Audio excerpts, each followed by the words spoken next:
Test, test, 1, 2, 3.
Did you get fixed?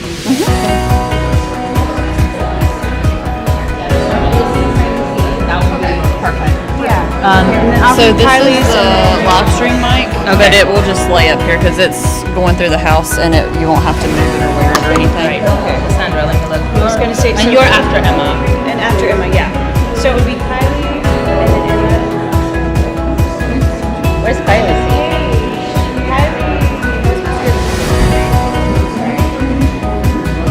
Did the printer mess up?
evening, everyone. Good evening. Hello. I'm Evelyn. Welcome to the May 2025, the August 2026 initiation for the Pi Alpha chapter of CSI Chi Sigma Iota, the Counseling Academic and Professional Honor Society. I'm the president of the Pi Alpha chapter. We are beyond excited that you could join us tonight to celebrate the academic achievements of everyone being initiated and honored tonight and reflect upon the standard of excellence, which is the core of Chi Sigma Iota. I would like to begin this evening of celebration by welcoming family members and guests and extending gratitude to those who made this possible.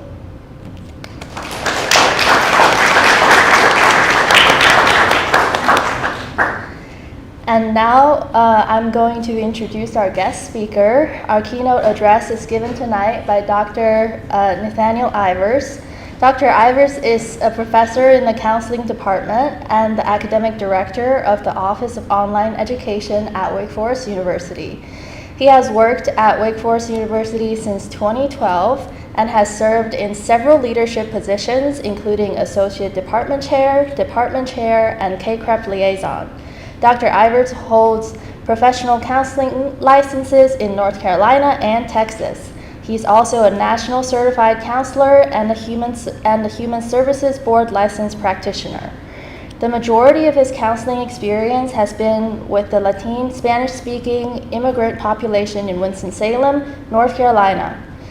Dr. Ivers has worked as a bilingual counselor, bilingual alcohol counselor, and private practitioner providing counseling services to individuals, couples, groups, and families. Dr. Ivers' research interests and agenda revolve around multicultural counseling competence, bilingual counseling, providing counseling to Latin communities, and existentialism. Please help me welcome Dr. Ivers.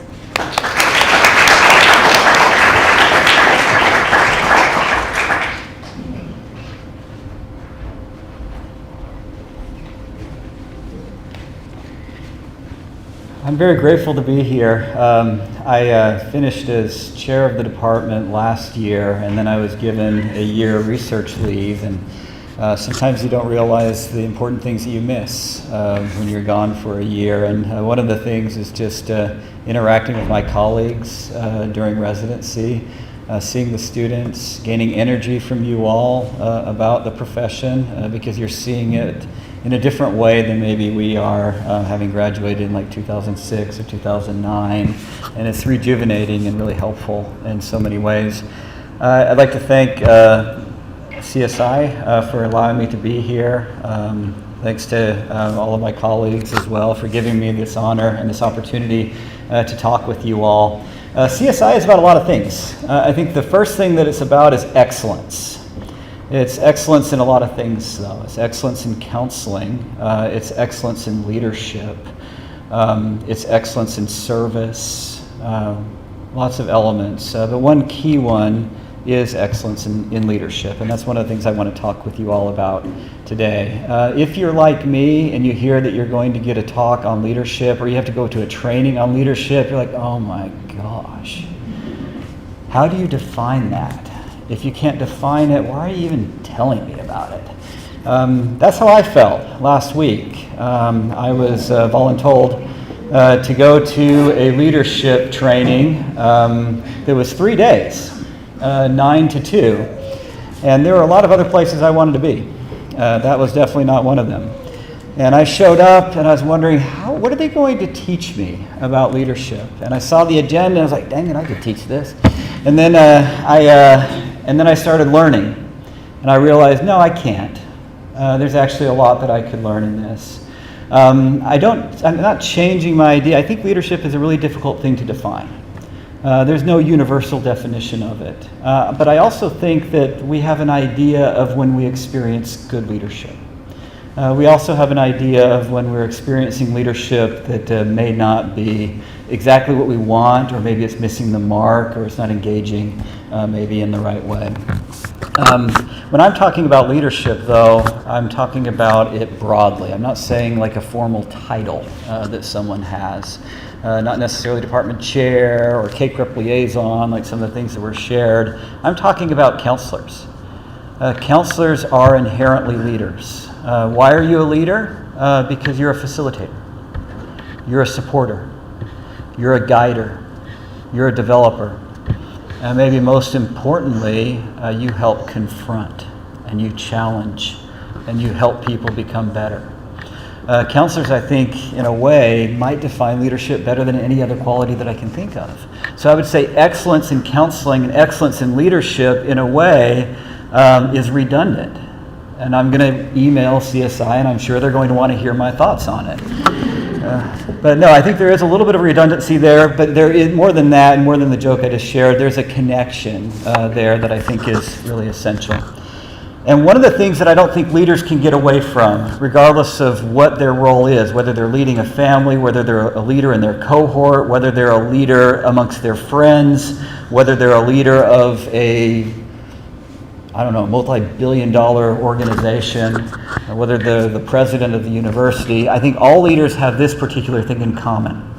And it's not very deep, but it is real. They all have to make difficult decisions. Difficult decisions, I think, are key to leadership, and it's challenging.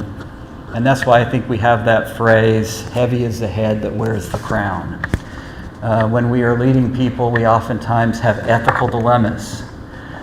We have challenges that are raised. Oh, and I keep not, I bet I was going like this with the mic. But yeah, my hand's going to be like, sorry to everybody who's online. Hopefully you can hear me now. Thank you, Brittany. It can be hard. It can be hard to be a leader because we have to make decisions. And there are different ways in which we grapple with the decisions that we have to make. Sometimes leaders know the decisions that they have to make, but they don't want to make them. Maybe the decision is unpopular. Maybe it will hurt people. Maybe it is somewhat risky. Maybe it requires them or the group they lead to step out of their comfort zone and into the unknown. Other times, leaders grapple with uncertainty about what decisions they should make. Regardless of the circumstances, making difficult decisions has been and will be the burden of leadership. In the ancient world, some leaders who experienced uncertainty and who had to make difficult decisions would consult an oracle. A famous oracle was housed in the temple of Apollo at Delphi. Kings, emperors, military leaders, ordinary citizens would all come to Delphi, and they would line up and wait for their opportunity to have audience with the oracle at Delphi. And while they were waiting, there was inscribed on the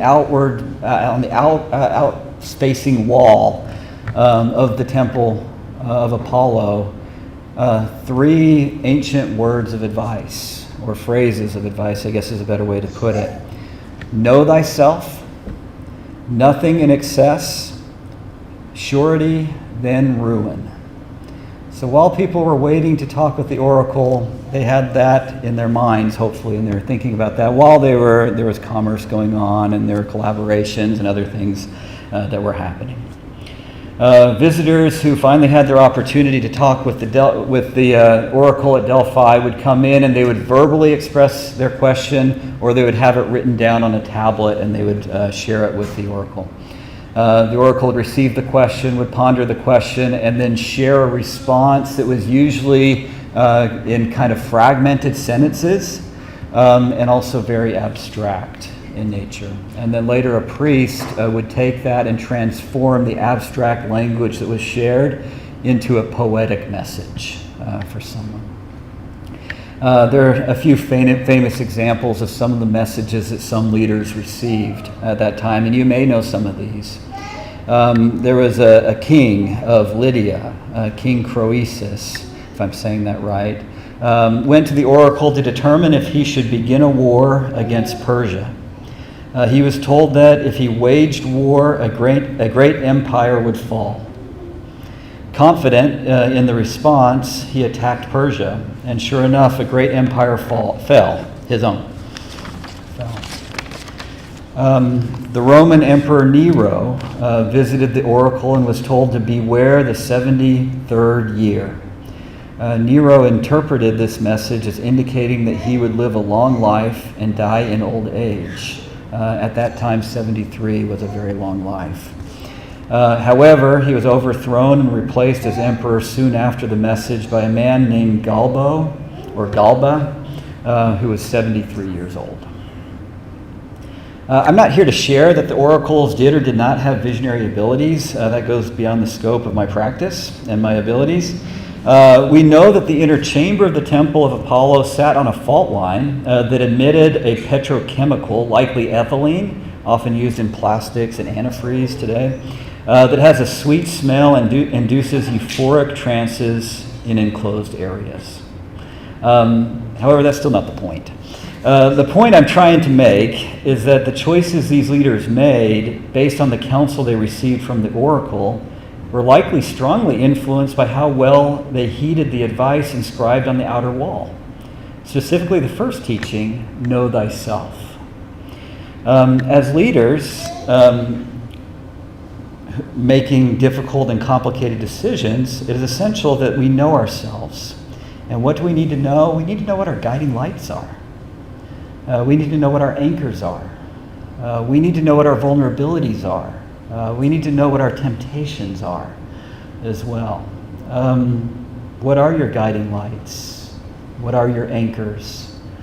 What are your vulnerabilities? What are your challenges and the temptations that you might face that might skew some of the decisions that you make?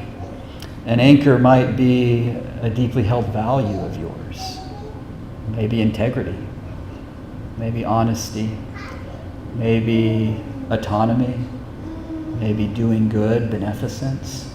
Maybe avoiding harm, those ethical principles that you all have learned, right? What are some of our potential vulnerabilities? Maybe pursuit of prestige and power, could be. Maybe insecurities. Maybe fear of conflict. Maybe a desire to be admired or loved. Possibly retaliation. Maybe envy. There are probably lots of different vulnerabilities that we can have, but those are a few examples. How might these temptations affect your judgment? Interestingly, the last two ancient sayings, nothing in excess and surety than ruin, reflect common human vulnerabilities. Regarding the first, humans at times struggle with moderation, often seeking out extremes. Aristotle discussed the golden mean, and Buddha taught the middle path. It is a recognition that extremes often lead to blind spots, closed-mindedness, and unhealthy decisions. Think extreme dieting, extreme desires to acquire wealth, insatiable appetites for thrills or controllable substances, or even excesses in terms of sleeping, studying, or even drinking water, for that matter. It's hard to say why Croesus was convinced that his side would win the war after the oracle's pronouncement. His reasons for going to war, however, are well documented. He wanted to expand his territory. He wanted to revenge his family. And he wanted to avoid a power shift in the region. Perhaps if he self-reflected a bit more, he might have noticed some of the vulnerabilities that were clouding his judgment, such as excess, the need for more land, and a puffed-up sense of confidence. Perhaps he would have recognized how the desire to retaliate against the Persian king for defeating his brother-in-law, a Median, was potentially clouding his judgment. Now let me give a relatively fresh example. I shared this with one of my colleagues a little bit earlier as well. One of the things that I recently started to do, along with teaching and also working in the Office of Online Education, is I am coaching high school tennis. And I've enjoyed starting that, and we have actually a really, really good team, I believe. Very, very good team. And I have nothing to do with it because I just started. I haven't shaped them, I haven't helped them, I haven't taught them anything. But they're just really good players. But a few days ago, I had a practice, and someone came who wasn't a parent, but he was someone involved in the tennis community. And he said, I have some advice to give you in coaching. And I'm always welcome to advice, especially in something that I'm doing that's new. He wasn't my counselor, right? He didn't have to avoid advice giving for a good counseling skills grade. So he was giving me some advice, but I didn't like his advice. His advice essentially was, you need to stack. You need to take your number 1 player and you need to put them at number 4, and so you can guarantee a win. That's what he was recommending. The problem with stacking, it's against the rules.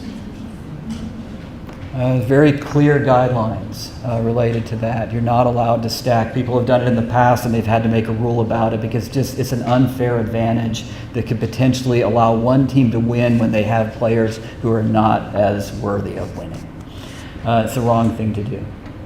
But he said, you could be the top in the state.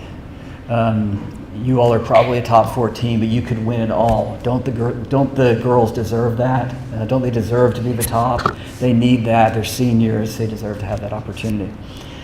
I just listened. I didn't share much. But I thought about it. And I was like, well, what if one of my vulnerabilities was I have to win? I am not good enough if I can't win. There's that cool running saying, if you're not good enough without it, you'll never be good enough with it. I think that's fairly powerful, even though it comes from a little Disney movie. But if I had to win, if I had those insecurities where I only feel good enough if I win, I might have been swayed by that. Where I don't want conflict, and so I'm just going to do what he says. I don't want to ruffle any feathers. That could be a vulnerability that would lead me to do something else. But a guiding light is, do I really win if I don't follow the rules? It might be on paper, but do I know that I actually won? No. I do know that I did not win. I did not deserve to win. Our team did not deserve to win, and we took it from someone else by cheating. So integrity, I think, was an important piece of that for me.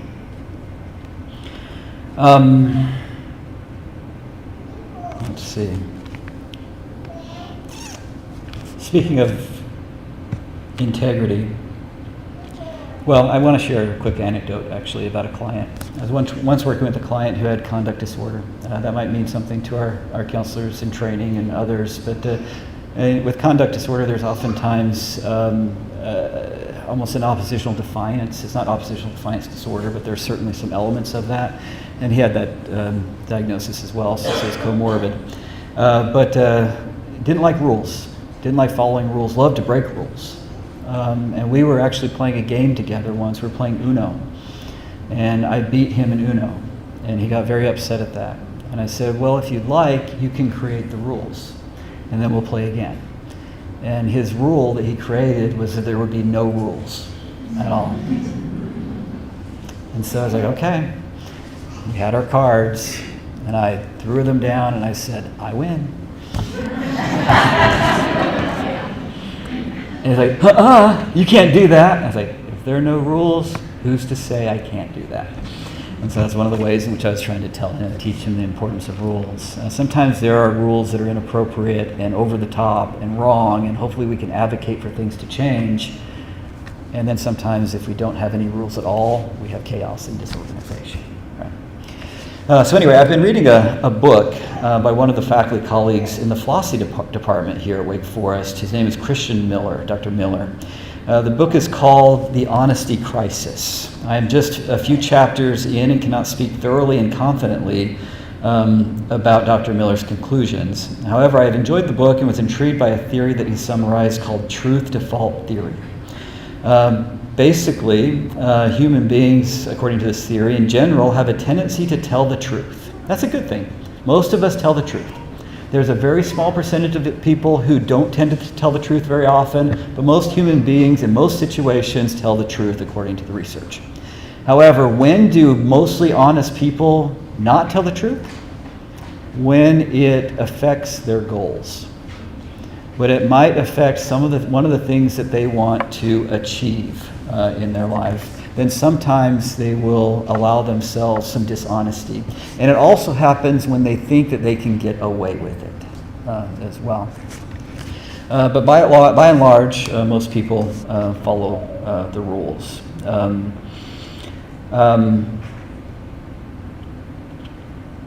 sometimes as leaders, I think we can have that very challenge, though. Might we violate our own integrity and our own honesty because it doesn't quite match the goals that we're trying to achieve? So again, knowing thyself, what are your anchors? What are your guiding lights? What are your vulnerabilities? Sometimes as leaders, some things fall into place. Things are humming. Positive outcomes are occurring. People seem happy, and unsolicited compliments are pouring in. These are great times. And they can lead to the third warning, which is surety, then the fall, or surety, then ruin.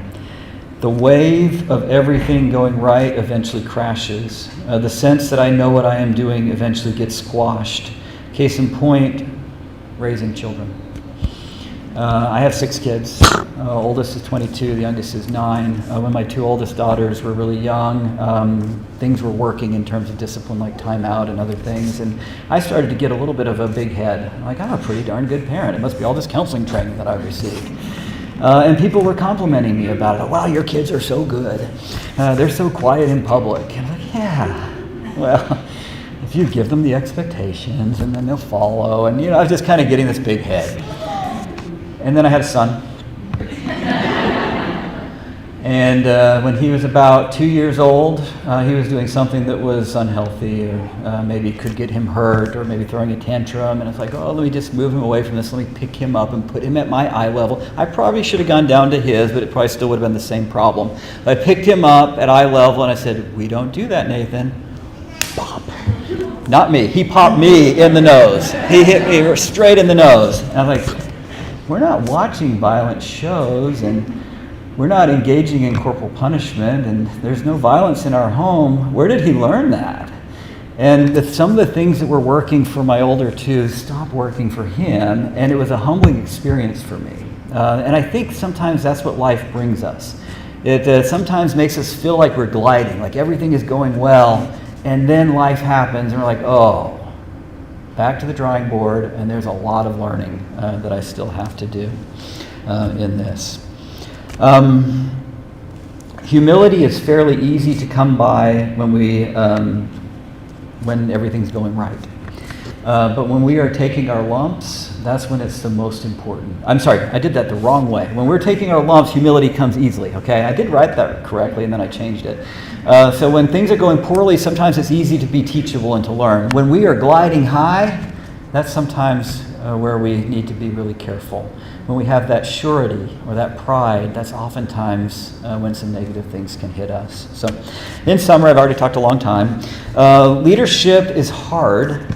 It's also very important. One unavoidable aspect of leadership is that leaders have to make difficult choices. May we use the wisdom of the ancients to help us in our pursuits by working to know ourselves, particularly our guiding lights and our anchors, as well as our vulnerabilities. May we consider the potential issues of excesses, and may we question our certainties. May we also work hard to protect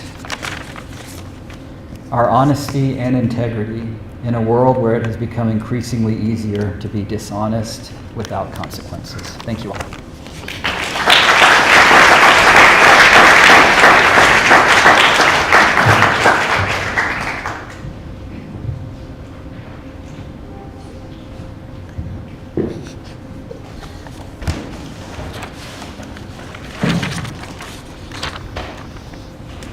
We appreciate your remarks and the time that you've given to be here this evening, Dr. Ivers.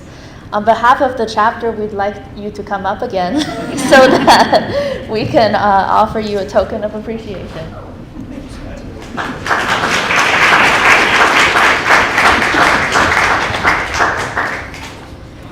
At this time, we move to the installation of new members.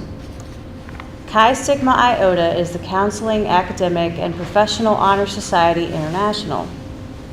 As such, members are committed to maintaining high standards of professional competence and service. Our goal is to serve others to the best of our ability and to encourage others to do the same as members of the counseling profession. Members of the society have distinguished themselves through scholarship and professional excellence, which is exemplary. This is an occasion of inviting new members into the society who share the same commitment and goals. We welcome them and this opportunity to recognize their achievements to earn this distinction. Will the first row of candidates please rise and line up to my left on the ramp?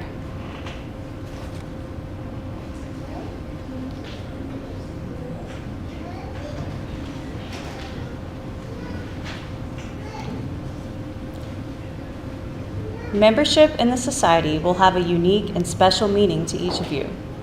The common meaning, however, will be the same. You are dedicating yourselves to continued excellence in both scholarship and counseling practice. As such, you ascribe to high standards of performance in all that you do. At this time, we will invite new initiates up one by one. Please walk across the stage as we call your name.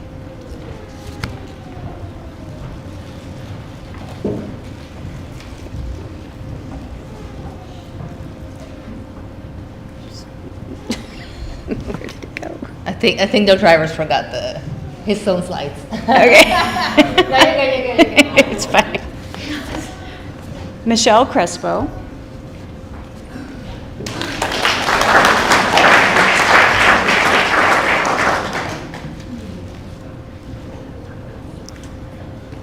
Emma Flynn. Emma Flynn is from Huntersville, North Carolina. She is on the clinical mental health track and earned her undergraduate degree in sociology and psychology from Wake Forest University. In her free time, she enjoys doing all sorts of crafts and spending time with her husband and their 2 bunnies. Cassandra Gagnon. Cassandra is from Albany, New York. They are on the clinical mental health track and earned their undergraduate degree in kinesiology and recreation and leisure studies, with a minor in biology and a concentration in rec therapy from SUNY Brockport. In their free time, they enjoy spending time with their fiancé, 3-month-old daughter, and reading books and traveling.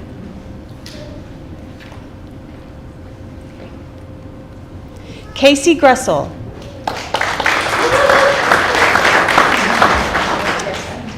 Casey is originally from Boston, Massachusetts, and is currently living in Minnesota. She's on the clinical mental health track and earned her Master's of Business Administration along with undergrad degrees in finance and accounting from Providence College. In her free time, she enjoys spending time with her spouse and 2 young daughters, walking her dog, and learning new things by reading and listening to podcasts. Me.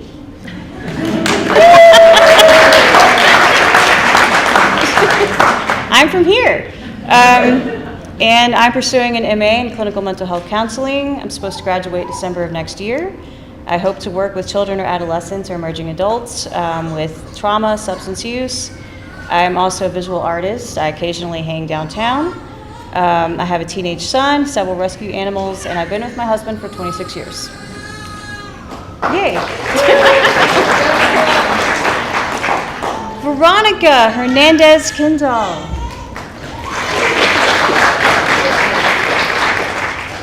Veronica is from San Juan, Puerto Rico. She's on the clinical mental health track and earned her undergrad degree in biology and biodiversity from MTSU. She's in the process of becoming a certified MIE mindfulness teacher, and in her free time enjoys playing the drums and mixed media arts and crafts.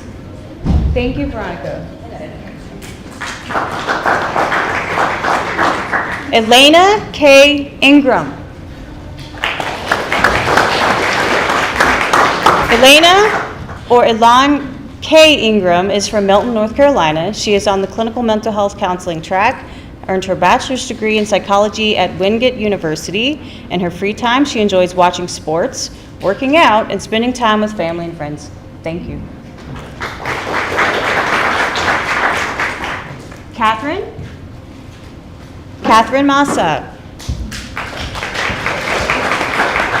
Catherine is from Westfield, New Jersey, is on the clinical mental health track, and earned her undergrad degree in marketing from Auburn University. In her free time, she enjoys traveling, volunteering at animal shelters, and spending time with her family and friends. Ryan McKee. All around cool dude. Morgan Mastrangelo.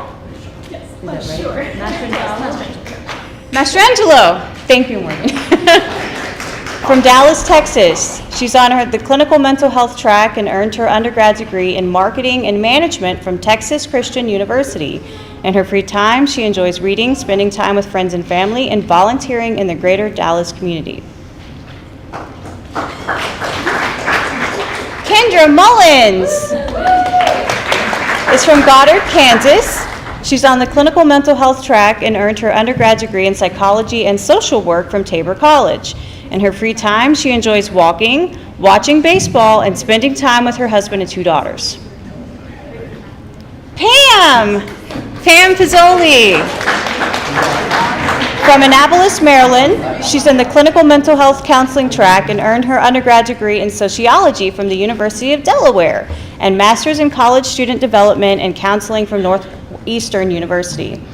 In her free time, she enjoys walking, kayaking, spending time with her friends and family, and volunteering as a foster for City Dogs Rescue, an animal rescue organization out of Washington, D.C. Caroline Smith is from here, Winston, but she currently lives in Charleston, South Carolina, works as a substance abuse counselor, is on the clinical mental health track, and earned her undergrad degree in psychology at East Carolina University. In her free time, she enjoys surfing, yoga, and playing the guitar. Michael! All around cool guy, too. Anna! Fantastic humor. Eve Royal. Originally from Lakeland, Florida, and now lives in Winston-Salem. She's on the clinical mental health track, earned her undergraduate degree in psychology from Duke University. In her free time, she enjoys taking aerial dance classes, crocheting, and singing karaoke with friends.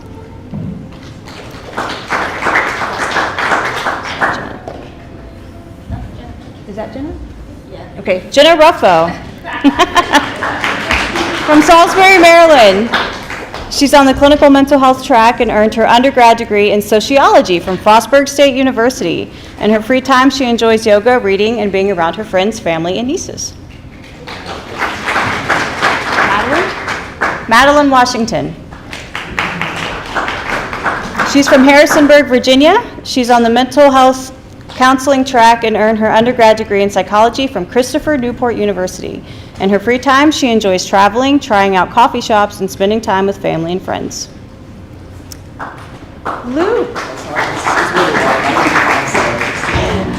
Luke Jia is from Baltimore, Maryland, currently lives and works in Pittsburgh, Pennsylvania. He's on the clinical mental health counseling track, earned his undergrad degree in psychology with a minor in biology from the University of Maryland. In his free time, he enjoys journaling, fountain pens, and stationery. Reading lots of novels. He's a former swimmer and is working his way back into the pool. Thank you, Luke. Paige White from Greenville, North Carolina, is on the clinical mental health counseling track. She went to Barton College for undergrad and enjoys walking her dogs and reading books. Thank you all. Thank you for your patience. It's fun times. It's fun times. Okay. Okay. On this occasion, you are asked to publicly declare your commitment to striving for high standards of scholarship and clinical practice. If you will accept the rights and responsibilities of membership embodied in the bylaws of the Society, please answer, I will. Further, you are asked if you are willing to continue encouraging excellence in the professional settings in which you work. If so, please answer, I am. Finally, you are asked if you will support and encourage the members and activities of this chapter and society through personal involvement in their professional programs. If so, please answer, I will. Congratulations and welcome to the Pi Alpha chapter of Chi Sigma Iota. Please give our initiates a round of applause.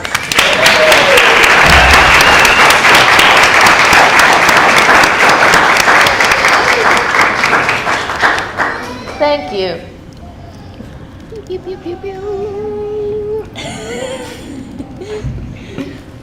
And now we have a special announcement.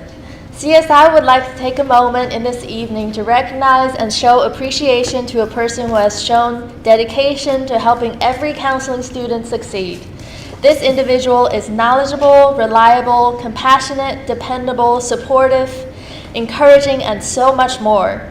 Through their work, students are guided through the clinical hours guidelines and are able to secure practicum and internship sites.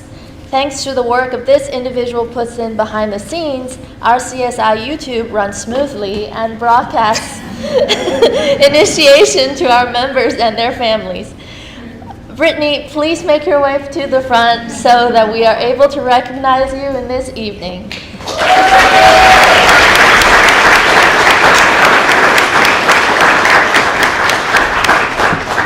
Thank you for all that you do to support our students and CSI, Brittany. And I will now turn things over to Dr. Farrell, one of our faculty advisors, who will now offer some closing remarks. Okay, hello. Thank you all for coming to celebrate. I know you've had a very long day. We appreciate you being here and celebrating, and friends and family also coming and celebrating with all of you. Chi Sigma Iota means excellence, and means excellence in leadership and scholarship and counseling. And you being initiated, although it was a little chaotic at some points, right? But it is a big achievement. And taking on the challenge that you have done on graduate level training in counselor education, it is not an easy fit. Many of you balance jobs and families. There's a tiny baby back there. I don't want more kids, but that doesn't. Gives me some hope. But we know the sacrifices are many. You should all be proud of those accomplishments this evening. And I speak for our counseling faculty that we are so proud of you. We see you. We know that days are long, but years are short. You're going to blink and it's going to be graduation next year. We feel it too.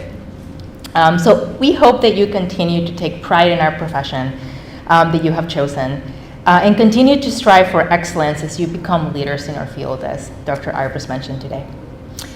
We would also like to take an opportunity for us to memorialize today, to take a picture with all of you. So if our initiatives can come to the stage so we can take a picture as a group.